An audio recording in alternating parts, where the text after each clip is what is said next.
We have been here the whole morning with the leadership of Boda Boda Kisumu County, drawn from all the 7 constituencies of Kisumu County. That is Moroni, Nyakach, Seme, Kisumu East, Kisumu West, Kisumu Central, and Nyando.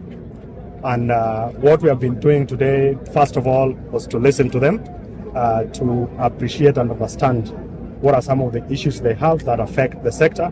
As you know, that the border sector is a very significant and important sector in this country, with close to 2 million, if not more, Kenyans who actually ply their trade as transport officers.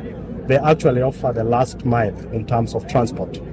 You come from a town or a city, when you alight at the stage, for you to get to the next place, which is probably your home, or to the market, or to the shopping center, Boda Boda becomes the person or the entity that actually gets you to that last point. Now, beyond that, we have also discussed the need for us to have close working relationship with our security sector officials, the police, our national government administration officers, for purposes of better management of security. Number 3 is also a follow-up to the meeting that His Excellency the President had with the leadership of Boda Boda last year from all the 47 counties.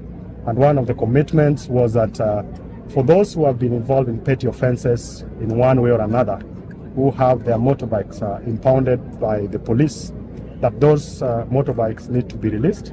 Again, I was here to reaffirm and to confirm that commitment that the President gave.